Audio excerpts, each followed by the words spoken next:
28 draft spots are locked in. That means 4 still to be determined. With the divisional round now behind us, Mel Kiper Jr. and I finish our very own mock draft. That's coming up. It's all 32 picks. We're going to alternate for the final 8 selections. And of course, we are responding to your questions, your takes, and your draft dreams live.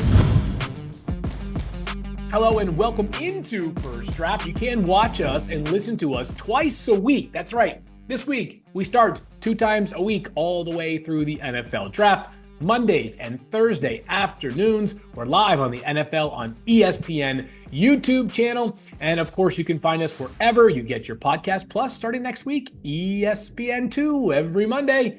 Mel, your big board is available on ESPN.com, so as mine. And also, your mock 1.0 comes out on Wednesday. How you feeling about that? I'm feeling pretty good about the mock, young fielding. I think the team needs will be up as well. The updated big board will be simultaneous with that, with the new top 10 positional rankings. Now we know what the underclassmen are doing. Obviously, we got a big game coming tonight with Ohio State and Notre Dame. I'm going to wait until that's over and then tweak it if I have to.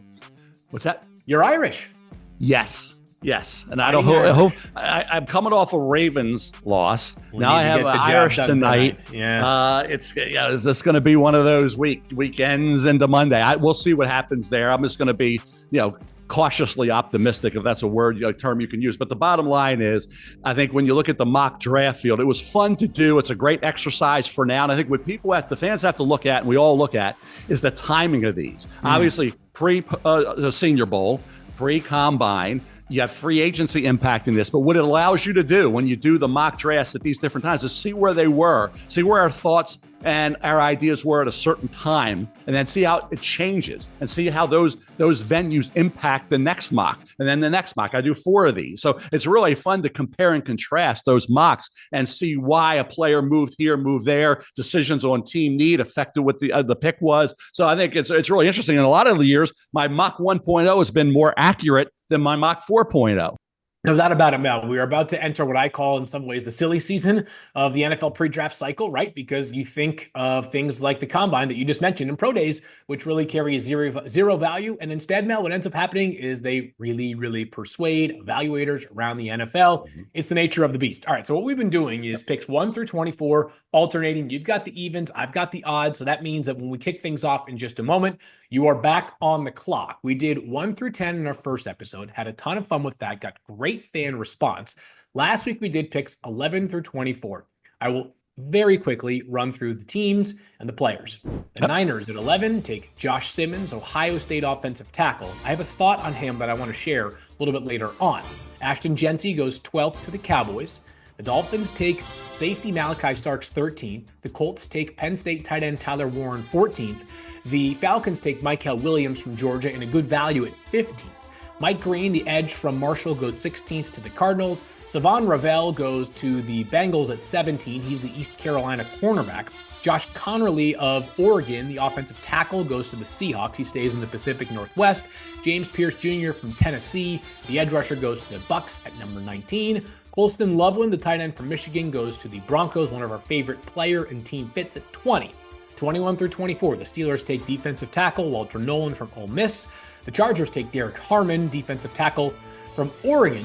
The Packers take Benjamin Morrison, the corner from Notre Dame. And the Vikings finished up the second episode with Armand Membo, a fast-rising offensive lineman from the University of Missouri. He's a 20-year-old, a true junior who came out after 3 seasons in Columbia. All right, so 25, we are up here on the clock here, Mel, and you have the Texans, the team that lost to the Chiefs. It was a game that was... the Texans just couldn't find a way to get out of their own way, and they had no answer for Travis Kelce, which to me would seem like a bad plan given his playoff track record. Who are they taking at 25th overall? Yeah, Kelce last year against the Ravens. Remember that game as well. It's just he's unbelievable in these games. Yeah. But I look at the Houston Texans, and I see a player who I think going back to August would have probably been projected top 10 to 15. And he still may go that high. Yeah. And we still have Luther Burden III on the board. Another weapon for C.J. Stroud. And Luther Burden III, you had Theo Weiss there. Missouri was falling behind in a lot of games, right? They were having to come back. And a lot of games, Luther Burden III was quiet. Then in some games late, he would have a big catch. But the overall production wasn't what you thought it would be. But Luther Burden III, coming out of high school, was considered one of the elite players coming out. It was a coup for Missouri, just getting Luther Burden III to come to Columbia to play for the Tigers. That was a great get by them. Everybody wanted the kid. He was, like, say, up near the top of the board in terms of the high school rankings that year. And here we are at 25. I'll go Luther Burden III, wide receiver Missouri, to the Houston Texans. All right, this is kind of funny and ironic because I had mapped out what I was going to do with each of my picks, knowing that I owned each of the even picks from 26 to 32, right? The Rams being 26, the next pick, I had already said to myself, all right, I'm taking Luther Burden because there's no way that Mel's giving him to the Texans. I don't know why I assumed that. I would have certainly considered an offensive lineman after what took place this past weekend for the Houston Texans. They allowed 8 sacks of C.J. Stroud. He was pressured on about 50% of his dropbacks. And I thought some of that was perhaps coaching as well. Mel, they don't look prepared to me, but they got to continue to hammer the offensive line, which they would do in subsequent rounds if they take Luther Burden, a player who I think the upcoming pre-draft process, I talked about how it can be overinflated. I think it's going to be very important for Luther Burden III, Mel, because when you come off of a disappointing season following what was a spectacular season in 2023, it brings about questions. Why? What happened? What took place? The quarterback did not change. It was Brady Cook for each of these 2 years. But why did the production fall off the way that it did? Missouri was not as good this year as they were in 2023 when they finished off that season with a bowl game win over Ohio State. That being said, they weren't a bad team up. This was not some 4-8 team that just completely fell off the rails. So Luther Burden III has an important few months for him ahead. All right, so I was thinking Luther Burden for the Rams, which suggests to you that I was thinking wide receiver. And I'm not going to go wide receiver here, Mel. And instead, as I think about this Rams team picking next, I have a crazy thought on the Rams. And this is something that I hope that teams kind of wisen up to this year, Mel. You know what the Rams did last year? They took good football players. That sounds ridiculous, right? But think about some of the guys they took early. Jared Verse in the first round. If there was a concern about him, Mel, it was his age, right? He was 24. He's an older prospect, began his career at Albany. It took Braden Fisk. They traded up for him in the second round. He was old and he had short arms for a defensive tackle. It took Cam Kinchins in the third round, a guy who ran slow in the 40. All those guys were excellent this year. So am I convinced that the Rams' most significant need is where I'm about to go? I'm not. Do I think the football player is too good to pass up, though? I do. So the answer for me, Kenneth Grant, defensive tackle for Michigan. Now, yesterday, if you were watching the conference championship game, the Rams got some production from backup defensive tackles because they had to, right? Braden Fisk leaves that game after a sack early. Next thing you know, it's some unfamiliar faces. Kenneth Grant, Mel, I've gone back and forth in terms of where I rank these defensive tackles. But good Lord, that Ohio State game alone, the final game for Michigan during the regular season, was about as good of a tape as you'll see from two players in Kenneth Grant III and also Mason Graham, his defensive tackle counterpart, who will probably go in the first 5 picks this upcoming draft. I think Grant, with his size, and this is a mountain of a man, his ability to obviously impact the running game, but also totally collapse the pocket and make life easier on those edge rushers, I think gives him a real chance to go in the first round. So the Rams, keep it simple, take a great player in Kenneth Grant. Yeah, the thing is, I think a lot of these defensive tackles, Grant, you think about Walter Nolan, right? Yeah. Where would he end up going? Some of these defensive tackles are going to go in that latter portion of round one. We'll get pushed down just a bit. It'll be interesting to see where Grant goes because Mason Graham, I think, would be great for Jacksonville. That was a big problematic area for them. That defensive tackle spot. I know they got a couple young guys, but nobody to the level of Mason Graham. So I think Jacksonville makes a lot of sense for him in terms of where he would be the best fit and needed the most. And for Kenneth Grant to get this late in the first round when there wasn't that much difference in terms of overall production. He's going to test out great as well. He's a hell of a talent. I think Kenneth Grant here in that 25 to 32 range makes an awful lot of sense. Who's up now for me? You are on the clock, Mel. You get the Ravens at pick number 27. Obviously a tough defeat yesterday for Baltimore. A team that's close. I mean, this team has been knocking on the door now for several years, and they have the presumptive MVP at quarterback. They have another year of Derrick Henry. They got a lot of good talent on this team, Mel. They had a lot of key free agents, though. That could influence what this draft decision looks like. Yeah, I think the secondary, I'll look at that cornerback spot and I say, okay, they brought in Tre'Davious White. Yep. You have a situation with TJ Tampa, a steal in the 4th round, could move him to safety. He was playing special teams. If he moves inside, cornerback spot, or Darius Washington's done a good job at that safety spot with Kyle Hamilton. I think Max Hairston, the cornerback from Kentucky, is the kind of kid when he was healthy. And you saw a kid out there doing a heck of a job. And he's spunky. He's opportunistic. And I think at this point in the draft, these Kentucky Wildcat players tend to do pretty good once you get into the league. I like this kid, and I think when you get into the late first-round area and you're looking for that corner that can come right in, and this is a team, I think when you look at the AFC in general, you got to be able to cover, and the Ravens don't always get home coming off the edge. Kyle Van Noy had a great year. Kyle Van Noy's getting up there. I was looking for somebody. Ojabo has not gotten it done. Yeah, they need him to progress next year in year 3 and really get it done. Remember, he had the injury. You knew he'd be slow coming back from it. He wasn't impactful coming off the edge. You got Owe, and you got to say Van Noy had a great year, but they could use another edge guy. Thought about that, but I'll go cornerback Max Hairston from Kentucky to the Baltimore Ravens. Yeah, Hairston, by the way, led the SEC in interceptions last season, 2023. He had a pair of pick sixes as well. I believe they were both against Vanderbilt in the same game, if my memory of that film is accurate.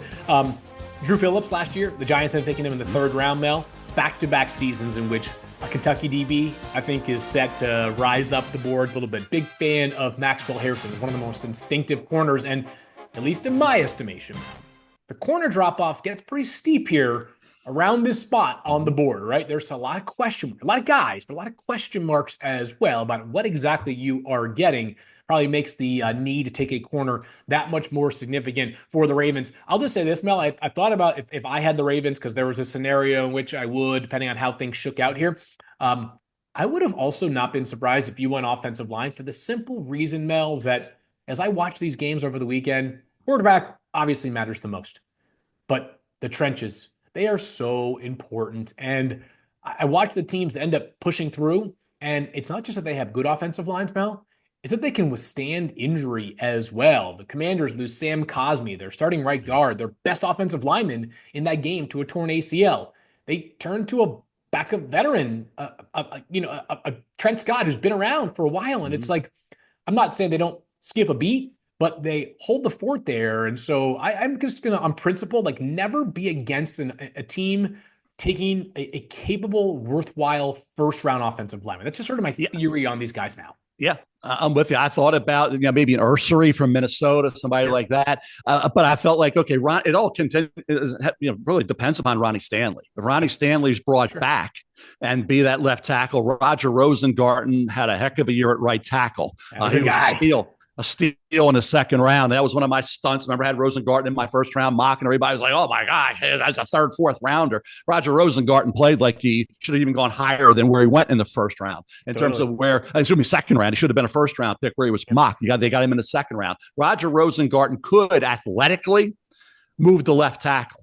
It could ultimately be a left tackle. Right tackle, boy, he can, in the run game, he was strong. So athletic. The movement and the ability for him to get downfield to that 2nd level, outstanding, right? But Rosengarten, the progress he made, it may allow that. But Ronnie Stanley comes back, you got Rosengarten, you're fine. Ronnie Stanley moves on, then you obviously are scrambling a bit and you need another offensive tackle. But for now, assuming he's back, I went with the cornerback Max Hairston from Kentucky. Mel, this is a stray thought, but it applies to the draft every year. It's something from Roger Rosengarten that I hope we learn from. He had a tough national championship game last season against what was one of the great defenses that we have ever seen in college football.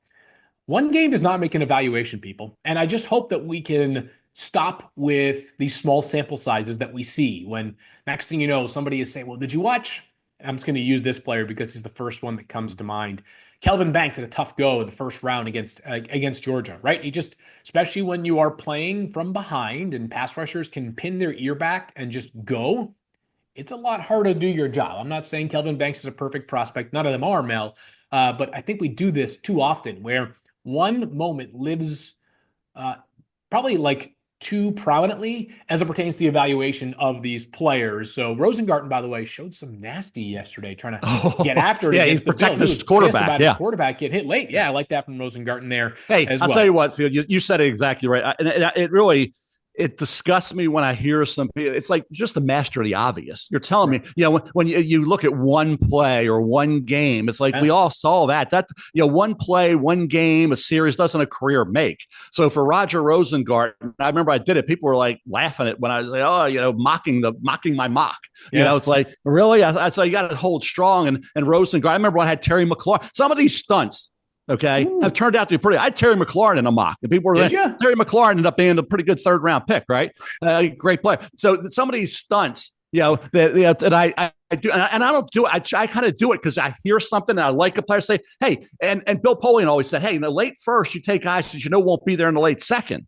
So, you're taking guys that sometimes you just have, you're not going to get, but you got to get them where unless you make a trade, you'll lose that player. I mean, remember to Henry Jones, a safety out of Illinois. So I think when you look at where we are right now in terms of the late first round, I always throw a name or two in there that is a bit of a surprise. And we do this today, I may have another one for you. And I even have a guy in the first round people aren't talking about enough when we get to the mock. I don't think he's going to make this mock, but he's in my mock 1.0 coming out on Wednesday. So again, who could it be? You pondering what I'm saying? I'm pondering what you're saying right now. That's exactly what I'm doing. All right, think of a little bit of a curveball. It's not a Burt Blyleven curveball yet. I'll get you a Burt Blyleven curveball maybe in mock 2.0. As I think about it and things come together, I'll always do that. But for right now, there may be a little bit of a why Kiper do that? What was he? He must have heard. They always do this.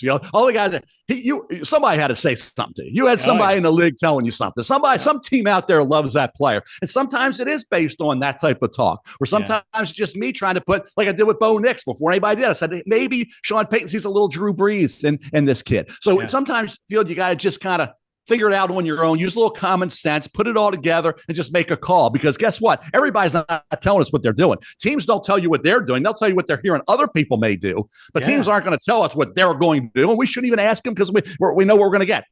Just don't even go there. So for me, doing this type of thing, this exercise is great because it allows us to do that. Take a chance, put a guy out there that may end up Rosengarten and go in the first. Was I wrong based on that? Yes. And I always call the one term I always use poetic justice. Poetic justice, comes back to say, hey, for all you people that laughed and mocked the mock, poetic justice with Roger Rosengarten. So shut the hell up.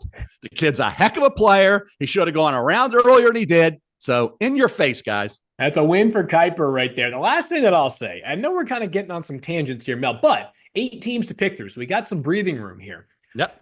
People say, this is one of my favorite pieces of fan feedback is, we'll have a guy that we're not talking about right now, or we weren't talking about 2 months ago, who in this mock makes the first round. Why aren't we talking about this guy in October? Or 2 months from now, if some guy ends up in the top 15 picks, who's not even in your first round right now, people are saying, where were you back in January, Kiper and Yates? Here's the reality, Mel. Our draft boards, subject to change by the moment, far from finished. I've got news for everybody out there as well. 32 NFL teams, their draft boards, far from finished. I've talked to executives at the highest levels in the NFL, Mel, GMs, who are just getting started on the draft, right? I mean, they just don't have time to sink their teeth into the draft when you're managing a roster every single day. So I understand why people get spirited about that kind of feedback, but I hope they understand this is the kind of thing that, we're just hoping to sort of slowly move further up until we get to that finalized draft board. And coaches are now finally, when their season's over, they finally start to recognize these players. They don't care about these guys when they're preparing for an opponent. The assistant coaches who have a say in this draft process don't even care about that until we get to now. Now they start kind of getting used to these guys come to light with these coaches. And also I've seen boards and I heard of a board changing from they left the night before the draft until they showed up the morning of the draft. So the boards are constantly fluid. So people always scoff at us saying, oh, the boards change because you see something, you hear something. That's the reason why we do what we do. All right, so next up here is the Lions, who perhaps surprisingly are picking 28th in this mock draft after they lost by 14 at home against the Commanders. What a performance from Jaden Daniels and that Commanders team. I loved the guts of Dan Quinn basically going for it on every big fourth down in this game. All right, so I think people think the Lions, and when they hear the Lions, they think, great dominant offensive line. They're not wrong, Mel. At its very best, it is excellent. It's getting old in the middle of the offensive line, though. You got 3 players, guard, center, guard. Graham Glasgow. You've got Kevin Zeitler at guard, and you've got at center our guy who's just been awesome for so long, Frank Ragnow. All of them getting older. All these guys are playing through stuff every single week. Zeitler was out for the divisional round because of injury. You got to address that interior of the offensive line. And if we have learned one thing about the Lions over the past few years, they don't care what your board looks like. They're taking a guy who fits what it means to be a Lion. And that brings me to Donovan Jackson, offensive lineman. And I'm going to say offensive lineman specifically for Ohio State. What a player this is, Mel. What an effort from him this year. So for those that follow the college football world closely, they know that Josh Simmons extremely talented offensive lineman from Ohio State, who I will talk about in just a moment, gets hurt, tears his patella tendon. He's out for the year, ruptures it, whatever the proper medical terminology is. He's out. What does Ohio State do? They have Donovan Jackson, a career-long left guard, kick out to left tackle and say, how about you give it a try? And I love this about him now. I think Donovan Jackson could have gone to Ohio State's coaching staff and said, I hear you. I want to win, but I got to look out for myself. I'm a damn good left guard. I don't want to put a bunch of bad tape out at left tackle, which I haven't played before, and then potentially compromise my draft status. And I bet Ohio State would have said, fine. They think about these players' future as well. Instead, Donovan Jackson moves to left tackle. The first game, that was tough on Mel. He was still very much a guy learning the position and a guy playing out of position, probably for the first time since high school. And yet he has settled in so nicely and become an outstanding player for Ohio State at that left tackle spot during this postseason run. So I think he's a guard probably in this scenario for the Lions, but I know now he can play left tackle if need be. He's tough. He's dependable. I'm a big fan of Donovan Jackson. Yeah, been number one guard all year for me. And as far as Josh Simmons, he helped Josh Simmons immensely being right there with him. Josh Simmons had the issues, remember, with the penalties, going back to San Diego State, early on at Ohio State. He figured that out, cleaned all that up, and Donovan Jackson was really a help there. But the kick out, I think he's one, I've said this all year since he moved to left tackle. He's one of their MVPs because guess what? When you lose a Josh Simmons, who was playing at a top 10 of the first round level. Okay, you answered my question.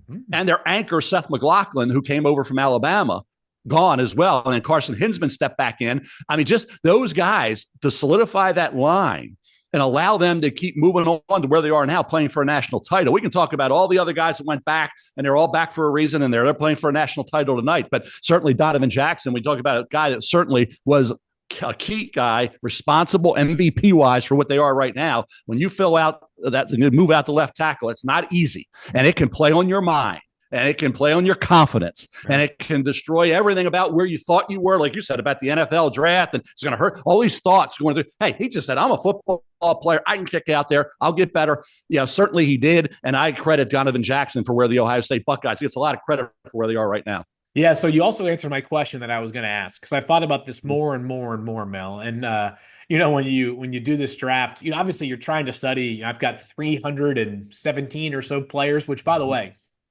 317 players watched, Mel. I met 61 guys. So 378, if my math is correct. 61 of them returned to school. So 307, I'm sorry, that was 368, my bad. So 368 guys that I've studied in some way, shape, or form so far for this draft. Not all of them, of course, will be drafted. There's only 255 or so picks. That being said, you find yourself focusing in on, this smaller conglomerate of players because of the fact that the first round moves the needle the most and the second round, so on and so forth. If Josh Simmons stays healthy, you said top 10 pick-ish. Is the ceiling pick 4? Is that what the ceiling is? Like, if Josh Simmons is healthy and performed for the rest of this season like he was early this season, are we saying, all right, mock draft 1.0, New England Patriots, 4th overall, they're taking Josh Simmons? Is that what they're doing? I don't know about how high we would have projected him. If he kept playing at that level, he would have been ahead of Kelvin Banks Jr. He'd have been ahead of Will Campbell. He would have been the number one left tackle in this draft. Yep. So that's why I thought when we started this exercise, right, I had the 49ers, Trent Williams, nearing the end of a Hall of Fame career, right? Yeah. You could get an improvement over the right tackle. A lot of these guys, we forget. A lot of these tackles played guard when they first came in. Remember Jonathan Ogden when he came to the Ravens? Yeah, Tony Jones, he played guard, right? Yeah. So a lot of these tackles had started out because you already had it, but you were drafting them with foresight in mind. Yeah. Thinking, okay, we're drafting a left tackle, we're playing him at guard or right tackle, but ultimately he's going to be our left tackle. I thought the 49ers, who you thought would be picking between 25 and 32, right? Yep. Well, look at this and say, hey, where we should have been picking, or wish we would have been picking, we wouldn't have seen a guy like this. We're only getting him 11 because he was injured, or he might have gone, like you said, Field, a little earlier. Yep. Yes, is it a little early for a guy we have to wait on? But we're the 49ers. We can wait a little bit, okay? We can do that. I'm always into that, not worrying as much. That's why when you think about the corner at East Carolina, corner at Notre Dame, right? All these guys that are coming off injury, they're great players. Mm-hmm. Why are you worrying about having to wait a little bit? I don't get that. Sometimes, these guys turn out to be just as good or better in medical technology. We're not 1965 anymore. So for me, I'm with you. I think Josh Simmons is going to be really interesting to see where he goes. I struggle a little bit because once you get past a certain point, that's the key. That's the thing people have to realize with these mocks. You get past a certain point, you're trying to fill a need. Yep. And I go 4 knee deep, 5 knee deep. If you can't find an offensive tackle in 4 or 5 knee deep areas for teams, how are you going to put that guy there, even though he's the best value? So sometimes you get into that point where I'm trying to say, I got to get Josh Simmons off the board, but there wasn't a spot. So if he doesn't go 11, then where does he drop to? And I didn't project any trades in my mock for Wednesday. Yep. No trades were projected. I didn't have the Raiders trading up for Shador. I didn't have the Chargers trading up for Colston Loveland. I didn't have all these different things that you could be thinking would be fun to do. I'm going to wait on that till mock 4.0. Then I will project some trades. But for now, just let it go, see what happens, and no trades were projected. All right, so we have 4 picks left, Mal, and before anybody gets mad, we just left the order as such. Yep. The highest seeded team in each conference gets the final pick gets the later 2 picks, right? So the Chiefs and the Eagles, because they are the host teams of the championship games, will, in this imaginary scenario, advance to the Super Bowl. And because the Chiefs have the best record in the NFL, they will have the final pick. The Bills having a better record than the Commanders during the regular season means that the Bills have a worse pick than the Commanders. No one get enraged. That's just how it goes. The Commanders and the Bills could both win, and they would subsequently pick 31 and 32. In this scenario, they're picking 29. So, Mel, you are on the clock. The Washington Commanders select who? There's a couple of kids at Texas A&M that have flashed, and one will test great. One played awfully hard, presents some versatility. You got Shemar Stewart, and you got Nick Scorton. You got both these kids from Texas A&M. I'm going to go Shemar Stewart because I do think he could go a little earlier than this after all said and done.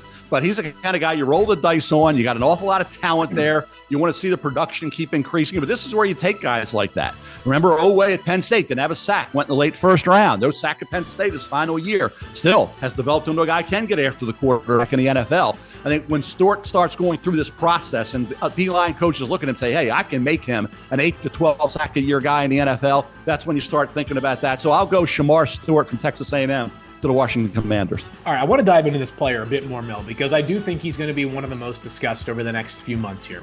You mentioned most of the nitty-gritty here. 6'6", 285 pounds. When you watch him play, Mel, the way he moves specifically does not scream 6'6", 285 pounds. It screams like, 6'4", 240, chiseled, rocked up. This guy is he's an exceptional athlete, right? But the production that you also alluded to, not great. Exactly 1.5 sacks in each of his 3 seasons. Exactly. So no more, no less than 1.5 sacks in 3 seasons. By the way, Texas A&M, they were loaded up front. It's not like he was being quadruple teamed on every single play.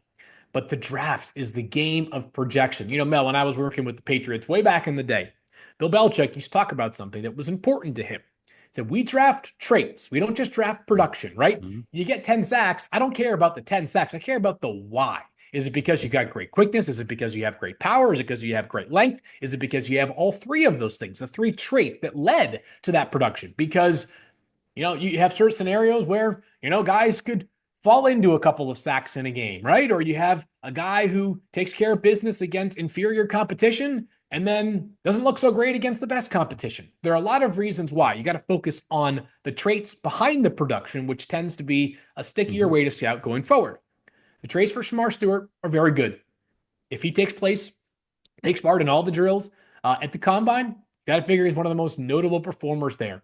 I think the range for Shemar Stewart, as you said, starts a lot earlier than this, but he's a risk, Mel, and you got to be a very, very certain GM. You got to be a very secure GM to make this pick because the reality, Mel, is, if you draft a guy who's a true blue, 4-year player in college, productive, high character, all that, and he fails, it happens, right?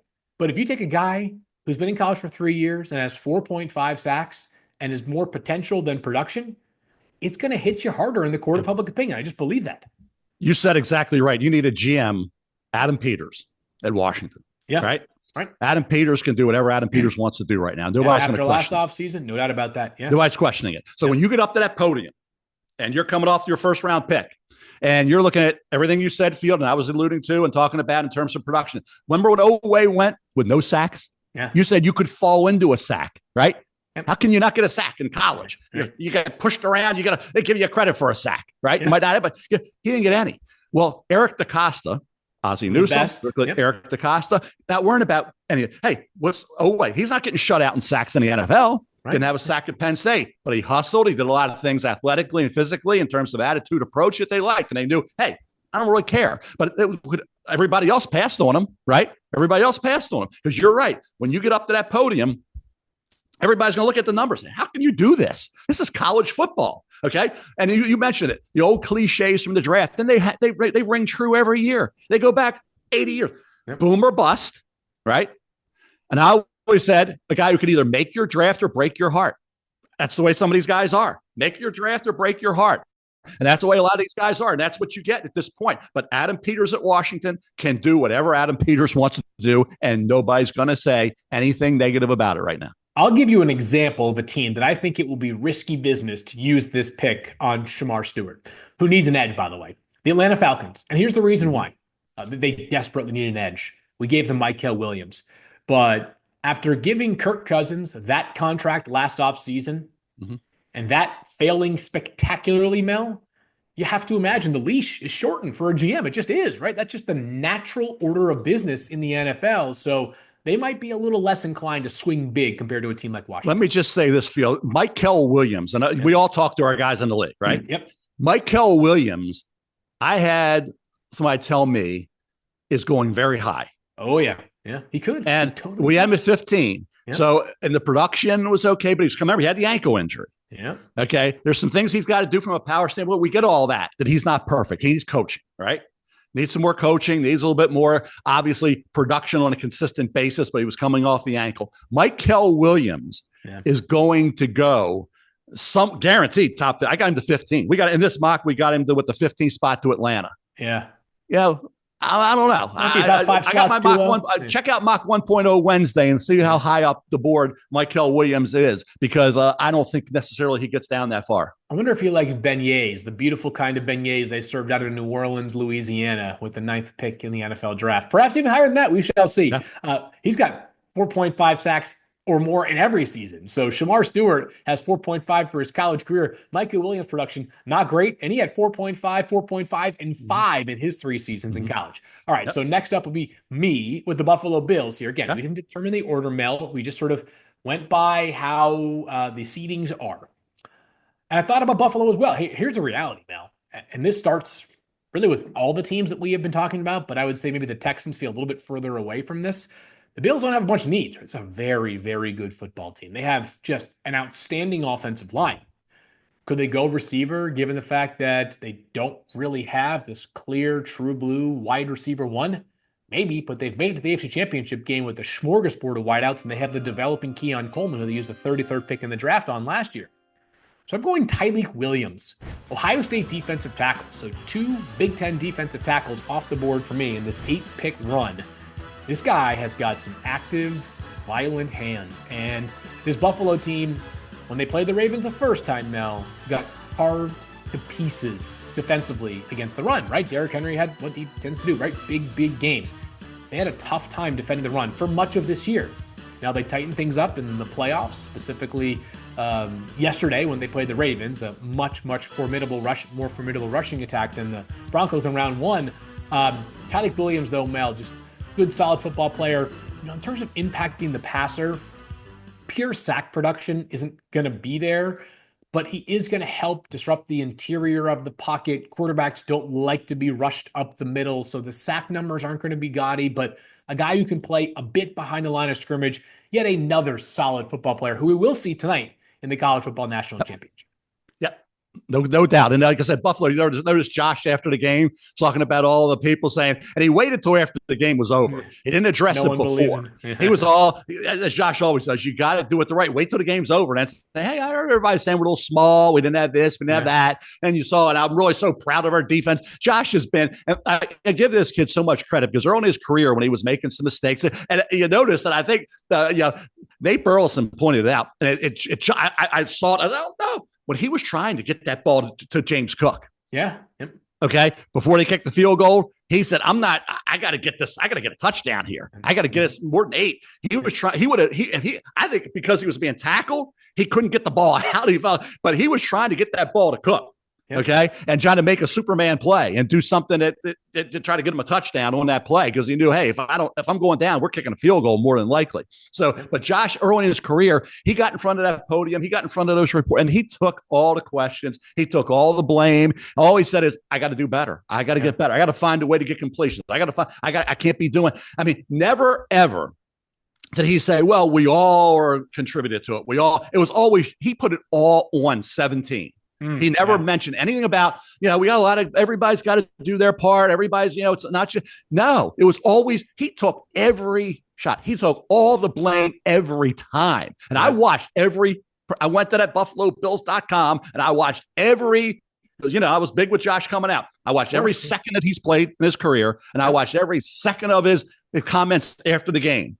And unbelievable how classy and how professional and how he got it. He was from the get-go. So for Josh, that's why I said one of the things that eased my pain a little bit last night was that Josh won. Yeah. That Josh moves on. Because I know, if you're going to be rooting for anybody in the NFL, and there's a lot of great players to root for, Josh Allen's one of those elite character guys in this league. Yeah, Mel, we talk about it often. You're not just drafting the talent, you're drafting the player and the person, right? The person. You are drafting the person who comes along with the talent and the player that you see on the field. All right, so we're down to the final 2 picks here, and this is your final selection, Mel. And again, going based off of NFL regular season record. So the Eagles are on the clock.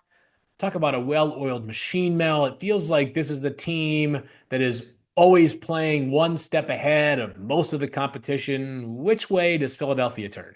Well, the typical Howie Roseman's done a remarkable job. We talk about Eric DeCosta and Les Snead and Howie Roseman, and a lot of other guys in the league. Brett Veach at Kansas City. There's a lot of outstanding general managers in this league and evaluators in this league. So I look at this team. They want guys off the edge. That's a neat area, right? Look who's going to be leaving this team possibly. Edge is an area they could go. I'm going to give you a little bit of the old Kiper stunt. I'm going to do it. I'm going to do it for this particular exercise. Okay. I'm going to go with a guy. I'm pretty sure I mentioned him during the course of our podcast this year. Okay. He might have been an Orange Crusher. I'm not sure. He may well have been, or if he wasn't, he could have been an Orange Crusher. Okay. He certainly was a guy that was productive. He popped in every game. He gives you that edge presence, that ability to get after the quarterback, bend and close like a cat. Yeah. Donovan Ezeiruaku from Boston you're going College. there. Yeah. I like the kid. I've liked them all year. I understand it. Pierce from Tennessee and Green from Marshall and Kennard from South Carolina, Uman Mielen from Ole Miss, Swinson from LSU. There's a lot of guys, right, at that spot. They can get off the edge, get there. Josiah Stewart at Michigan, Powell Ryland at Virginia Tech had a nice year. We go on and on. But I think Donovan Ezeiruaku from Boston College for Bill O'Brien up at BC. Boy, I'll tell you, that kid gets off quick. He gets after the quarterback. He's got bend, and he can close like a cat. And he hustles and he plays hard. I like the kid. I'll put him here for the Philadelphia Eagles. That's the kind of guy they like. Yeah, 16 and a half sacks this past year for Ezeiruaku, second only to Mike Green, and that's doing in the ACC with elite competition, or at least probably superior competition. And man, did he finish with a bang, by the way, there, Mel. How about that? During the stretch, in his last 4 games, Ezeiruaku, 7.5 sacks. So he really closed, as you said. Look at you. You didn't even, and I want to just tell our fans out there, young Fielding is like Josh Allen. He's pretty amazing. And I will say this. I didn't tell young Fielding, anything about this mock. He doesn't have any notes coming in. Kiper's taken Donovan Ezeiruaku, and here he is firing off all this stuff about Ezeiruaku. And I don't even have that in front of me. So credit to young Fielding for doing a whale of a job without any pre-podcast ideas about what I may be doing, and we don't know what anybody's doing. You had no clue that was going to be my pick here. You're rubbing off on me a little bit, Kipe. That's what it comes out to, because you still take handwritten notes. I've seen those notes the day of the draft. Yeah, you want to see them? You want to see them? They're all right. They're all right there. They're all right here. All over the place. I got my pen. I got my pen. No, there's no computer sitting around. Nothing like that. No. He has, in fact, been an Orange Crusher. Our producer Joe does confirm as much. All right, so the Chiefs are on the clock for the final pick here, number 32 here. And I know this is stating the obvious, but I think it really applies to Kansas City. is that what happens in March influences what's going to happen in April for Kansas City. They have at least two of the most notable free agents in all of the NFL this year. Guard Trey Smith and linebacker Nick Bolton. Both players who I think could be, I think in the case of Trey Smith, he will be the highest paid guard in the NFL by the time he gets paid. And then I think in the case of Nick Bolton, he could be top 5 highest paid linebacker. Those are two true blue free agents. The reason why they're getting there is not because the Chiefs don't like those players, that they have very good roster, very expensive roster, and you can only afford so many guys. Now with their former assistant GM in Tennessee, by the way, Mike Borgonzi, who's looking to turn that franchise around. I'm just using some logic here, Mel. You can imagine that some of the former Chiefs would appeal to him in a couple of months. But I'm going to go with Tyler Booker, guard from Alabama. And here's the reason why. I think Trey Smith is a likelier player to depart in free agency for the simple reason that he's going to be more expensive. Top paid guards make more than top paid linebackers. Harder to keep a player as a result of that. So the Chiefs, I think, are going to be needing to replace a guard in Trey Smith, and they bring in a player who has a little bit of Trey Smith to him, right? Tyler Booker, who's a Connecticut kid, by the way. Shout out to New Haven, Connecticut. He is, who's the most powerful player in the draft? He's got to be on the short list, right, Mel? I mean, he's amongst the most powerful pound-for-pound players.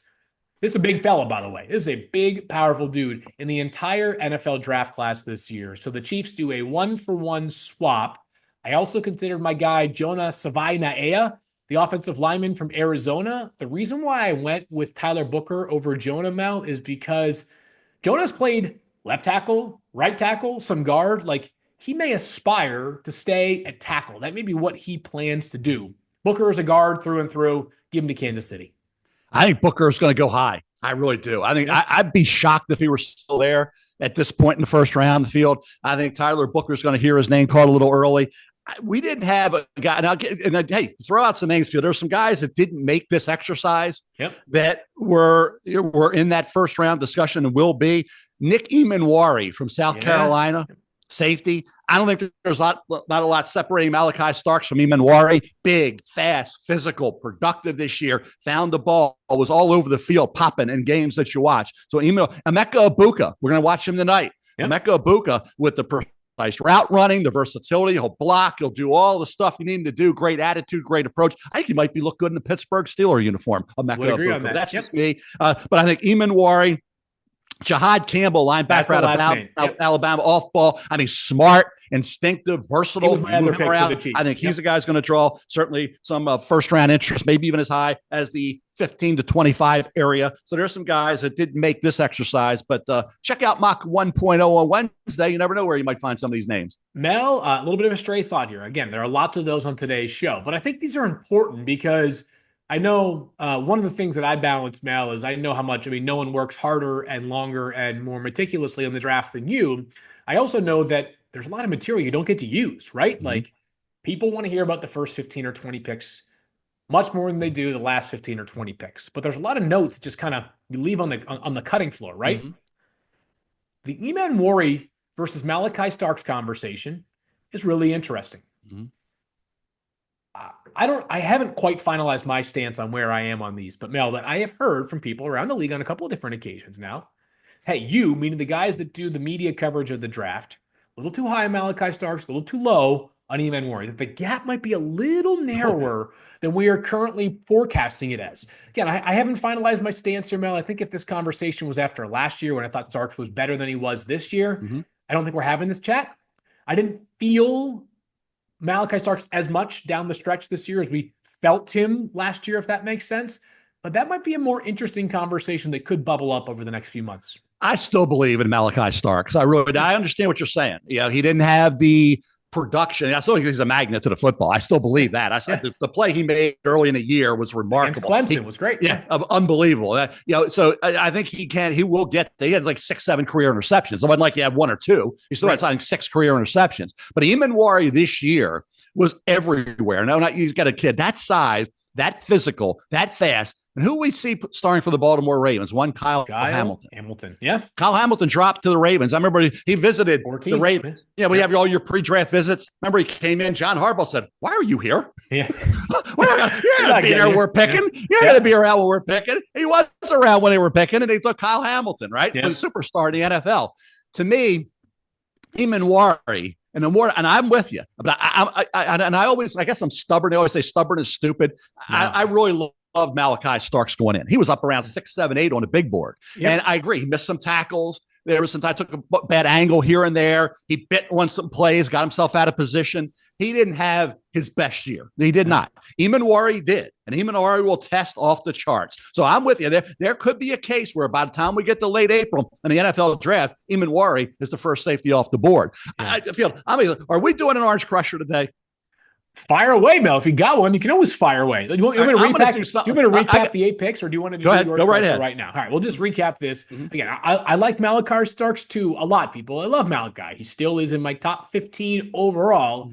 I'm just sharing what people are telling us too, because the league helps us as they got information that we don't know, right? There's a lot of stuff that you and I just aren't privy to. The NFL teams are.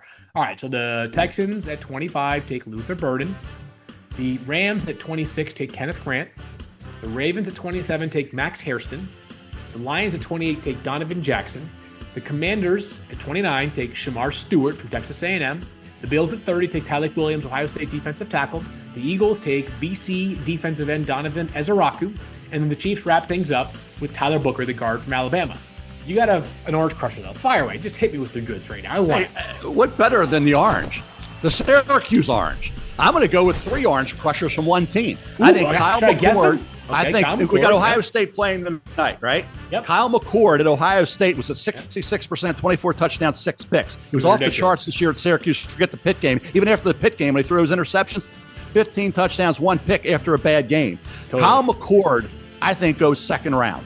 Okay? I'll make that statement right now. I think he goes second round. LaQuint Allen, running back Syracuse, had an unbelievable 2 years. He's a great receiver out of the backfield. He will do all the dirty work, and he can move him wide, and he can catch the ball like a wide receiver. He is a touchdown waiting to happen. He had 16 touchdowns. A lot of that came after the first 4 games. Yep. LaQuint Allen should be no later than the 3rd or 4th round pick. And Oronde Gadsden the second.